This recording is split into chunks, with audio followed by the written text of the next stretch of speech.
Okay बेटा, today we are discussing flow of liquid. तो हमें मैकेनिकल प्रॉपर्टीज ऑफ फ्लूइड्स के अंदर ये टॉपिक डिस्कस करना है।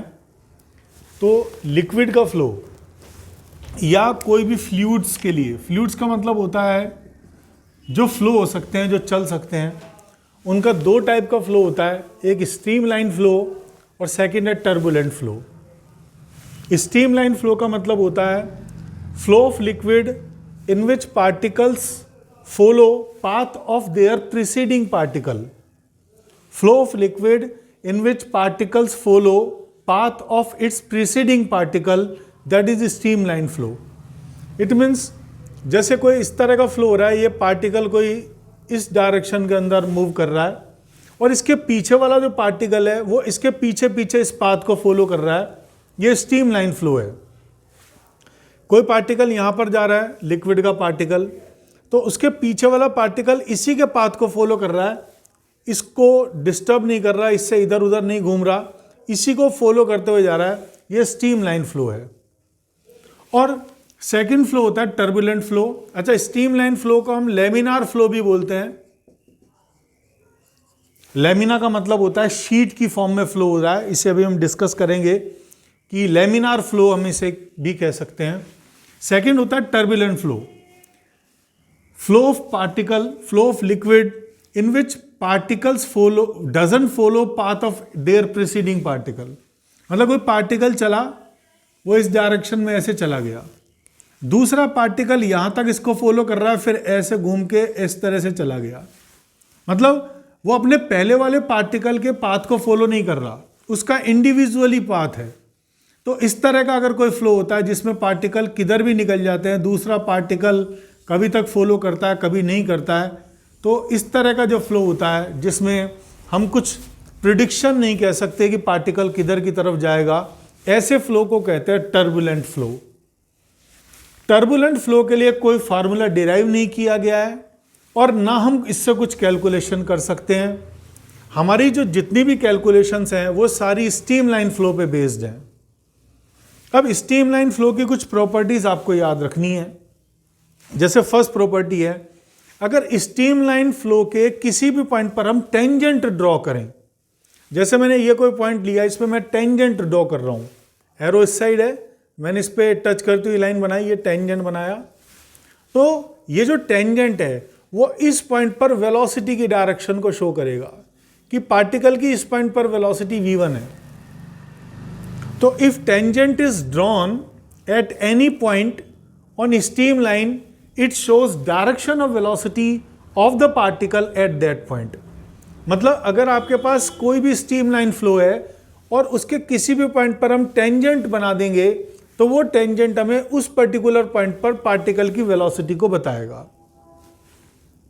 सेकंड है velocity at a single particle, single point, sorry, velocity at a single point of all particle is same. मतलब किसी भी पॉइंट पर, जैसे मैंने कोई पॉइंट चूज कर लिया, इस पे मैंने टेंजेंट बना दिया, ये टेंजेंट हमें इस पॉइंट पर वेलोसिटी की डायरेक्शन बताएगा और लेट ये वेलोसिटी की वैल्यू है यहां पर v2, ये वैल्यू हमारी v2। तो जितने भी पार्टिकल्स यहां से गुजरेंगे, पहला पार्टिकल भी v2 वेलोसिटी से चला, सेकेंड पार्टिकल की वेलोसिटी भी यहाँ पे v2 होगी, सारे पार्टिकल की इस पर्टिकुलर पॉइंट पर वेलोसिटी सेम होगी। तो वेलोसिटी किसी सिंगल पॉइंट पर, इस पॉइंट पर सारे पार्टिकल्स की वेलोसिटी सेम है। थर्ड पॉइंट होता है velocities at different points of a single particle can be different.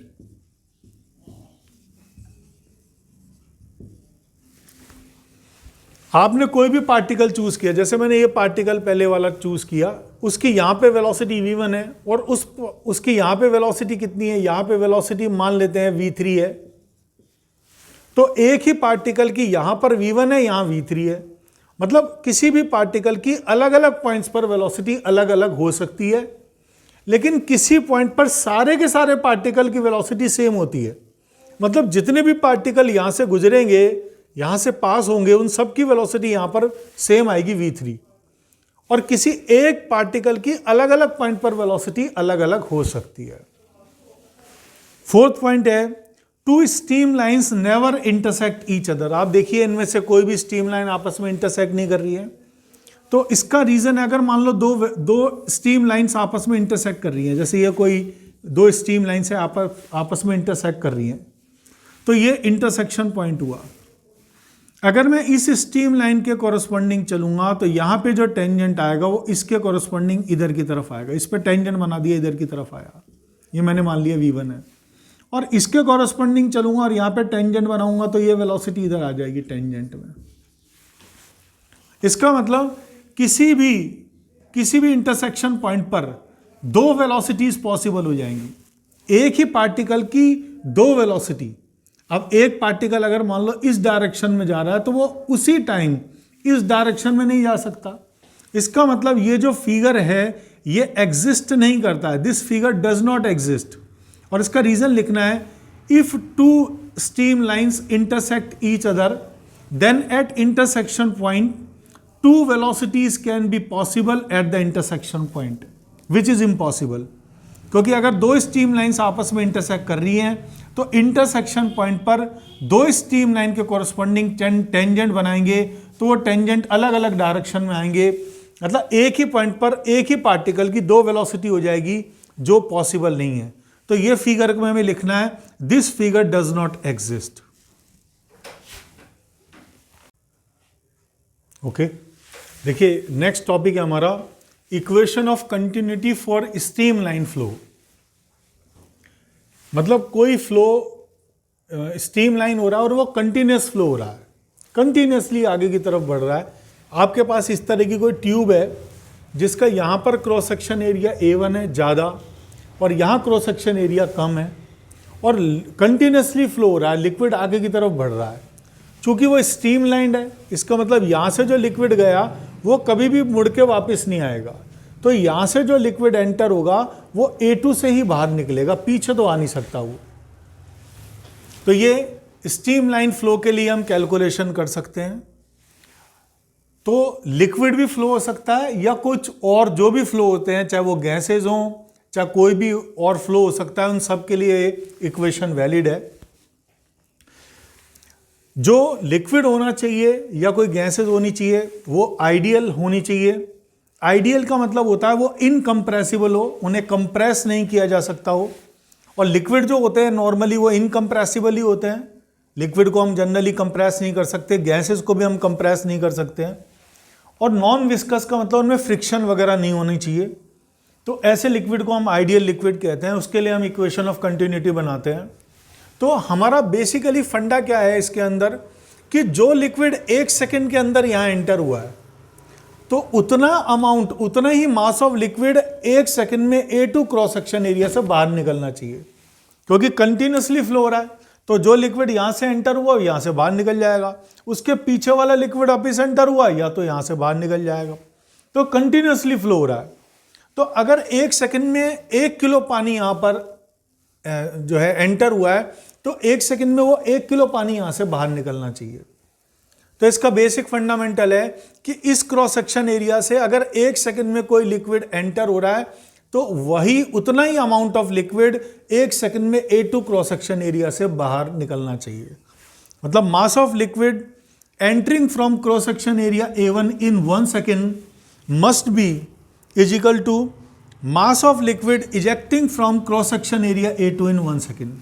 तो एक सेकंड में जो लिक्विड एंटर हो रहा है एक बार वो देख लेते हैं कैसे निकालेंगे। तो हमें मास निकालना है कि एक सेकंड में कितना एंटर हुआ। हमें मालूम है मास का फार्मूला है वॉल्यूम इनटू डेंसिटी। यहाँ D मैंने डेंसिटी को लिया है, V वॉल्यूम लिया है। अब मान लीजिए लिक्विड यहाँ पर एंटर हुआ और वो यहाँ तक आ गया लिक्विड, एक सेकंड में यहाँ तक लिक्विड आ गया। तो इस तरह का एक फिगर बन गया जो एक सेकंड के अंदर ऑक्यूपाइड हुआ है। और ये जो फिगर है वो सिलेंड्रिकल बन रहा है क्योंकि यहाँ पर एक सर्किल है और यहाँ पर भी एक सर्किल है, और जब दो सर्किल्स को मैं मिला दूंगा तो वो सिलेंड्रिकल शेप बन जाती है। तो ये सिलेंडर बन रहा है। अब इस सिलेंडर का वॉल्यूम होता है πr²h, और πr² को हम क्रॉस सेक्शन एरिया A कहते हैं। तो ये पाई आर स्क्वायर हो गया, ये एच हो गया। एच को मैंने यहां एक्स कह दिया, मान लीजिए एक्स डिस्प्लेस हो रहा है, तो वॉल्यूम को लिख दिया पाई आर स्क्वायर एच और डेंसिटी को डी। अब हम बात करेंगे, ये मास का फॉर्मूला है, लेकिन हमें तो 1 सेकंड के अंदर जो मास एंटर हो रहा है वो चाहिए। मान लीजिए किसी की वेलोसिटी है 5 मीटर पर सेकंड, इसका मतलब 1 सेकंड के अंदर वो 5 मीटर चल रहा है, तो ये वेलोसिटी है। और 1 सेकंड के अंदर जो डिस्प्लेसमेंट होता है उससे ही हम उसकी वेलोसिटी कहते हैं। तो डिस्प्लेसमेंट हुआ 5 मीटर और वेलोसिटी भी 5 मीटर पर सेकंड, मतलब 1 सेकंड के अंदर जो डिस्प्लेसमेंट होता है उसे हम वेलोसिटी कहते हैं। तो हम 1 सेकंड की बात कर रहे हैं, तो डिस्प्लेसमेंट को हम वेलोसिटी कह देंगे, तो यहां x को हम v कह देंगे।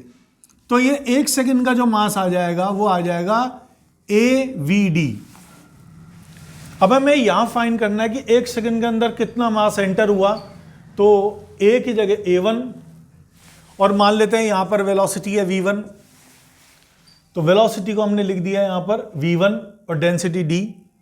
और ये 1 सेकंड के अंदर कितना मास यहां से इजेक्ट हो जाएगा, बाहर निकलेगा, तो यहां cross section area A2, velocity मान लेते हैं यहां पर V2 इंटू डेंसिटी, डेंसिटी से डेंसिटी कट गया, तो ये आ गया A1 V1 is equal to A2 V2।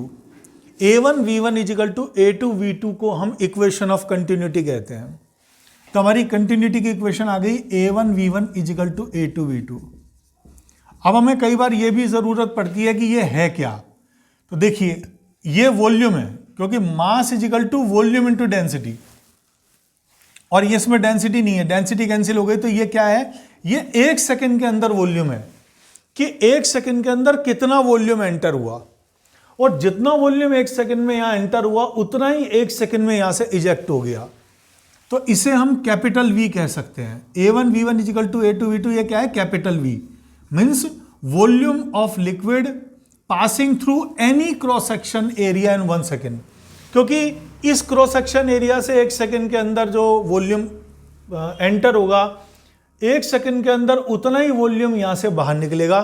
तो किसी भी क्रॉस सेक्शन एरिया पर 1 सेकेंड के अंदर जो लिक्विड पास होता है वो कांस्टेंट रहता है, मतलब किसी भी क्रॉस सेक्शन एरिया पर 1 सेकेंड के अंदर सेम अमाउंट ऑफ लिक्विड पास हो रहा है, सेम वॉल्यूम ऑफ लिक्विड पास हो रहा है। तो हमें यह भी ध्यान रखना है कि ये जो पूरी क्वांटिटी है ये volume of liquid passing through any cross section area in 1 second है। इसकी भी हमें बर्नौलीज इक्वेशन में जरूरत पड़ती है कि A1 V1 is volume of liquid passing through cross section area A1 in 1 second. इसमें एक और चीज ध्यान आपको रखनी है कि ये हमें बता रहा है A इंटू वी कॉन्स्टेंट है। A1 V1 is equal to A2 V2, मतलब किसी भी क्रॉस सेक्शन एरिया पर A इंटू वी क्या है, कॉन्स्टेंट। इसका मतलब अगर कहीं पर क्रॉस सेक्शन एरिया कम है तो वहां वेलोसिटी ऑटोमेटिकली इंक्रीज हो जाती है। जैसे हम कभी बाइक वगैरह को या कार वगैरह को वॉश करते हैं, धोते हैं, तो हम ऐसे थंब लगा देते हैं ट्यूब के आगे, तो वहां पर क्रॉस सेक्शन एरिया कम हो जाता है, तो वहां पर लिक्विड की वेलोसिटी बढ़ जाती है। तो जितना क्रॉस सेक्शन एरिया आप जितने वैल्यू से कम करेंगे उतने ही वैल्यू से वॉल्यूम इंक्रीज हो जाएगा। सपोज आपने क्रॉस सेक्शन एरिया 4 टाइम्स कम कर दिया तो वहां पर वेलोसिटी 4 टाइम इंक्रीज हो जाएगी, क्योंकि A इंटू वी का जो प्रोडक्ट है वो हमेशा कांस्टेंट रहता है। क्यों? देखिए बेटा, ये थर्ड हमारा टॉपिक है, बर्नौलीज प्रिंसिपल के लिए काफी इंपॉर्टेंट है, प्रेशर एनर्जी। तो ये एक एनर्जी है जो लिक्विड में या फ्लूइड्स में फ्लो हो सकती है। केवल फ्लूइड्स का मतलब होता है जो फ्लो हो सकते हो, जो भी चल सकते हो, मूव हो सकते हो, फ्लो हो सकते हो, उन्हें फ्लूइड्स कहते हैं। जैसे मान लीजिए आपने इस तरह का एक कंटेनर लिया है और ऐसा कोई कंटेनर है और इसमें पिस्टन ये लगा हुआ है, यहाँ पे बहुत बड़े बड़े स्टोन्स डाल दिए। अब इन स्टोन्स डालने से पिस्टन तो मूव करेगा नहीं, पिस्टन तो अपनी जगह पे रहेगा। इसका मतलब सॉलिड की वजह से पिस्टन नहीं चला। लेकिन अगर मैं सॉलिड को लिक्विड से रिप्लेस कर दूं, यहाँ पर मैंने लिक्विड फिल कर दिया और ये पिस्टन है, हमें पता है यहाँ पर पूरा एटमॉस्फेयर है, तो यहाँ पर एटमॉस्फेरिक प्रेशर होता है PA से डिनोट करते हैं एटमॉस्फेरिक प्रेशर को। इसके जस्ट नीचे भी एटमॉस्फेरिक प्रेशर हो गया PA, ये कोई पॉइंट है, मान लीजिए इस पॉइंट से h डेप्थ नीचे, तो यहां पर जो प्रेशर आएगा वो इससे HdG ज्यादा आएगा। ये हमें फॉर्मूला ध्यान रखना है कि लिक्विड के दो पॉइंट्स के बीच में जो प्रेशर डिफरेंस होता है वो HdG होता है। तो यहां पर अगर एटमॉस्फेरिक प्रेशर Pa है तो यहां आएगा Pa प्लस HdG। H इन दोनों के बीच में वर्टिकल हाइट है, D इस लिक्विड की डेंसिटी है और ये G की वैल्यू है। ये यहां पर प्रेशर आ गया Pa प्लस HdG, और सेम हाइट के पॉइंट पे प्रेशर सेम होता है, ऐसा पास्कल कहता है। ये पास्कल का लॉ भी हमें ध्यान रखना है कि सेम हाइट के पॉइंट्स पे प्रेशर सेम होता है। तो जो हाइट इस पॉइंट की है, मान लीजिए ये हाइट इस सेम हाइट का पॉइंट है ये कोई, तो यहां पर भी प्रेशर सेम हो जाएगा Pa प्लस HdG। और ये पूरा एटमॉस्फेयर है यहां पर, तो यहां पर एटमॉस्फेरिक प्रेशर होगा Pa। प्रेशर की वजह से जो फोर्स लगता है वो हमेशा परपेंडिकुलर टू सरफेस लगता है। तो ये वाला जो प्रेशर है ये इस प्रेशर Pa से ज़्यादा है। तो इन दोनों के बीच में अगर प्रेशर डिफरेंस HdG है, या उसे हम जनरल P से डिनोट कर देते हैं, तो मैंने मान लिया pressure difference across piston is P। तो इन दोनों पॉइंट्स के बीच का प्रेशर डिफरेंस मैंने P मान लिया। अभी नजर आ रहा है HdG है, लेकिन जनरल केस में हम इसे P मान लेते हैं फिलहाल, कि दोनों पॉइंट्स के बीच में प्रेशर डिफरेंस P है। तो उस प्रेशर डिफरेंस की वजह से इस पिस्टन पे वर्क होगा, क्योंकि ये प्रेशर ज़्यादा है तो ये पिस्टन को आगे की तरफ मूव करेगा, ये रोकेगा, लेकिन ये प्रेशर कम है तो ये पिस्टन इस प्रेशर डिफरेंस की वजह से मूव कर जाएगा। तो ये पिस्टन अपनी न्यू पोजीशन में आ जाएगा।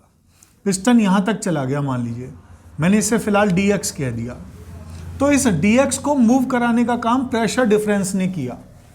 तो हम अगर वर्क डन कैलकुलेट करें, वर्क डन ऑन पिस्टन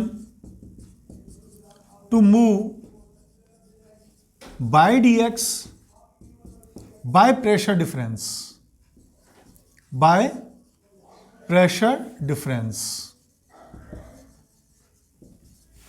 तो वर्क डन का, चूंकि डिस्प्लेसमेंट हमने छोटा लिया है तो वर्क डन भी हम स्मॉल ले लेते हैं, dw is equal to f dot dx। अब इस पिस्टन पे फोर्स लग रहा है टूवर्ड्स राइट और इसका डिस्प्लेसमेंट भी हो रहा है टूवर्ड्स राइट, तो दोनों के बीच में एंगल हो गया 0 डिग्री। तो f डॉट dx को लिखा f dx cos 0 degree, cos 0 1 होता है तो ये हो गया f इंटू dx। फोर्स होता है प्रेशर इंटू एरिया, चूंकि प्रेशर डिफरेंस आपने P एज्यूम किया है तो force is equal to pressure into इस पिस्टन का क्रॉस सेक्शन एरिया हो गया A इंटू dx।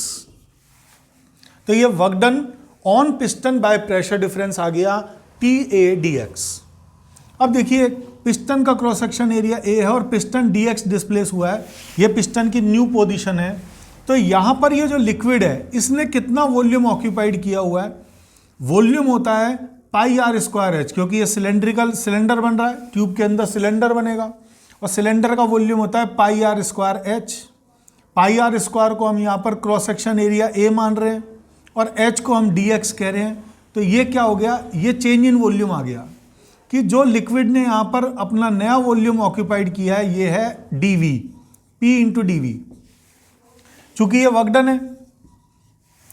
अब ये वर्क डन किस टाइप की एनर्जी, क्योंकि वर्क डन हमेशा एनर्जी में कन्वर्ट होता है, तो ये जो वर्क डन है ये प्रेशर डिफरेंस की वजह से हुआ है। तो इस वर्क डन को हम कहते हैं pressure energy. Means pressure energy का फार्मूला हमारे पास में आ गया PdV, और अगर मैं dV को dW के नीचे लाऊं, dW by dV that is P, तो प्रेशर ये dW क्या है, ये प्रेशर एनर्जी है, क्योंकि वर्क डन एनर्जी में कन्वर्ट होता है। तो यहां पर हम किस एनर्जी का बात करेंगे, प्रेशर एनर्जी। तो pressure energy per unit volume that is pressure. इसका मतलब प्रेशर का हमें एक नया नाम हमें याद रखना है, it is pressure energy per unit volume, जो केवल फ्लूइड्स में हो सकती है, लिक्विड में हो सकती है। कभी भी कोई सॉलिड बॉडी है, सॉलिड के अंदर ये एनर्जी नहीं होती है। तो लिक्विड में 3 टाइप की एनर्जी हैं, एक काइनेटिक एनर्जी है, एक पोटेंशियल एनर्जी है और एक प्रेशर एनर्जी है। तो ये भी हमें ध्यान रखना है, प्रेशर एनर्जी क्योंकि बर्नौलीज प्रिंसिपल जो नेक्स्ट टॉपिक हम करेंगे उसके अंदर ये काम आएगा प्रेशर एनर्जी। Thank you.